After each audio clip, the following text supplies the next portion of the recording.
Assalamualaikum warahmatullahi wabarakatuh. Kami dari mata kuliah Filsafat Hukum akan menjelaskan mengenai video yang ditugaskan dalam ujian akhir semester, yang dimana kami membaca Muchtar Kusumaatmadja dari wacana pinggir menuju kritik teori dalam teknik. Di sini kami akan memperkenalkan kelompok. Yang pertama yaitu saya Dawa Munadi dengan NPM 18 1484.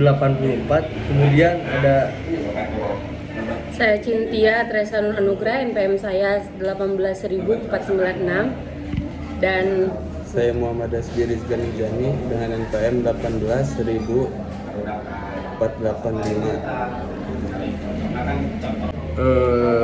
kemudian di sini kami akan menjelaskan beberapa pertanyaan yang diberikan oleh dosen kami yaitu Bapak Alpi.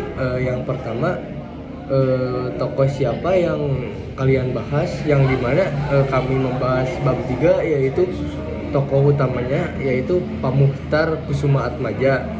Kemudian nomor 2, bagaimana latar belakang pendidikan dari Pak Muchtar tersebut.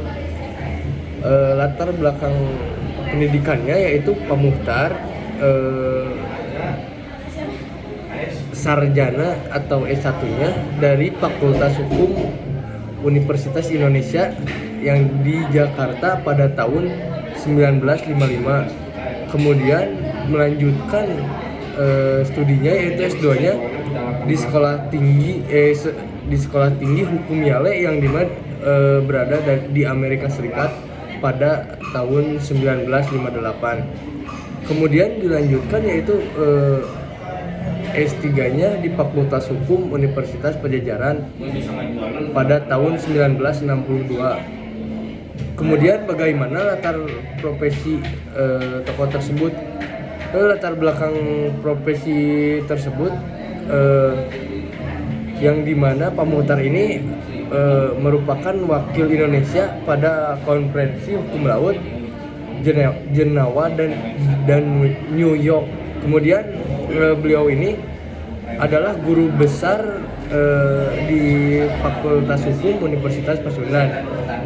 Kemudian beliau juga menjadi Menteri Luar Negeri dalam Kabinet Pembangunan pada masa kerja 29 Maret 1978 sampai 1983. Kemudian beliau menjadi Menteri Luar Negeri dalam Kabinet Pembangunan 4 pada bulan Maret 1983 sampai 1988. Kemudian ada nomor 4 yang dimana menjelaskan sinopsis dari karya tokoh tersebut melandasi pembelajaran filsafat hukum. Karya Profesor Muchtar ini yang kemarin saya pelajari yaitu teori hukum pembangunan, yang dimana hukum ini sebagai alat tapi bukan sarana hukum tersebut. Kemudian pada soal nomor 5, kutipan perkataan apa yang terkenal dari tokoh tersebut. Kemudian bagaimana pendapat Anda tentang kutipan tersebut. Kutipan Muchtar menjelaskan hukum merupakan suatu alat untuk memelihara ketertiban masyarakat, yang dimana alat tersebut menjadi acuan utama atau dasar utama untuk pembangunan hukum di masyarakat agar lebih tertib dalam menjalankan segala hal agar tidak terjadinya suatu penyimpangan sosial.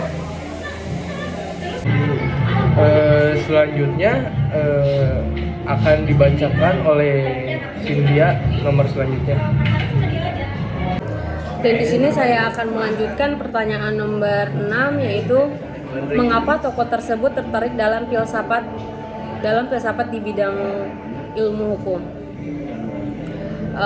Muhtar diawali ketika beliau mulai tertarik mengkaji dan memasukkan Pancasila ke dalam pandangan-pandangan teoritisnya di bidang hukum dan mulai mendasarkan pemikiran pada khaznah budaya lokal dalam fase terakhir ini. Muhtar terlihat perkembangan pembangunan hukum di Indonesia sudah beranjak dan posisinya sebagai ilmuwan hukum dan mencoba memasuki wilayah kajian filsafat hukum. Dan selanjutnya pertanyaan nomor 7, apa cita-cita filosofis hukum dari tokoh tersebut?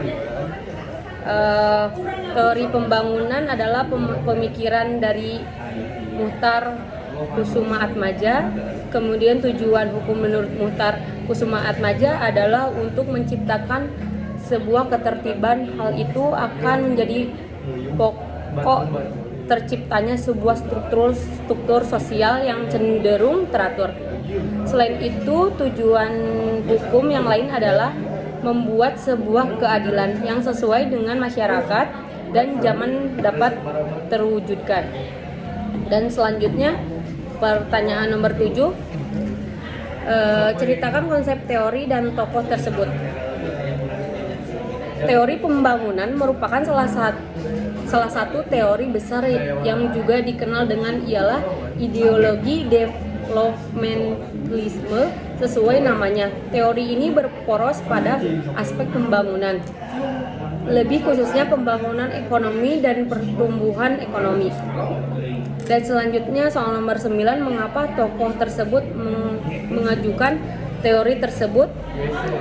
Apa yang melatar belakanginya? Nomor 9, karena pada saat itu hukum dan kesejahteraan masyarakat masih ada kesenjangannya. Dan pertanyaan nomor 10, apa dan siapa yang saja memberikan peraturan kepada tokoh tersebut sehingga dapat menciptakan teori tersebut untuk pembangunan ekonomi Indonesia. Dan selanjutnya nomor 11, bagaimana komentar publik siapapun terhadap teori tokoh itu di zamannya hingga kini. Sangat mengapresiasi di mana pada zamannya ekonomi dan hukum di Indonesia sangat dicipta-ciptakan. Dan selanjutnya nomor 12, pertanyaannya, apa teori itu relevan hingga kini? Teori tersebut relevan karena dalam negara berkembang, Indonesia membutuhkan sistem hukum yang memihak terhadap masyarakat guna mensejahterakan masyarakat. Dan selanjutnya akan dibacakan oleh teman saya adalah Hasbi. Selanjutnya saya akan melanjutkan soal nomor 13, yaitu bagaimana teori itu diimplementasikan dalam ilmu hukum. Jawabannya, dengan adanya regulasi mengenai perekonomian di Indonesia. Dan yang nomor 14, adakah yang menyanggah? Bila iya, ceritakan mengapa disanggah. Jawabannya tidak. Dikarenakan tidak ada yang menyanggah karena teori hukum pembangunan ini menurut kelompok kami masih berlaku sampai sekarang. Yang nomor 15, adakah yang menggabungkan teorinya dengan teori lain? Yang menggabungkan dengan teori lain adalah teori keadilan dan teori kepastian hukum. Nomor 16, siapa murid-murid yang menuliskan teori dari tokoh tersebut? Yaitu Dr. Eli Ruslina SHMH. Dan yang nomor 17, bagaimana pendapat kamu tentang teori tersebut sebagai mahasiswa ilmu hukum? Jawabannya, kontribusi Muhtar dalam pendidikan tinggi hukum di Indonesia juga diakui sangat besar. Ia mengkritik sistem pendidikan hukum Belanda yang hanya mendidik orang menjadi tukang. Mahasiswa hukum perlu kemampuan analisis kasus, dan lulusannya memiliki keahlian yang ditopang etika dan tanggung jawab profesi. Mohtar menganjurkan agar sistem pendidikan hukum ditujukan untuk meningkatkan kemampuan menganalisis kasus sehingga lulusannya telah dipersiapkan sebagai ahli hukum yang juga mengenal ilmu-ilmu non-hukum. Dengan kemampuan ini, lulusan hukum diharapkan menjadi pelopor pembaharuan hukum dan masyarakat.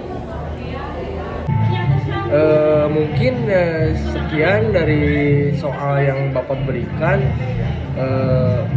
yang dimana inti dari soal ini atau jawaban dari ini, dimana Pak Muhtar menjelaskan mengenai teori hukum pembangunan yang berhubungan langsung dengan filsafat hukum, yang dimana dari dasar peraturan itu melihat dari kebutuhan masyarakat itu sendiri. Mungkin sekian dari kelompok kami.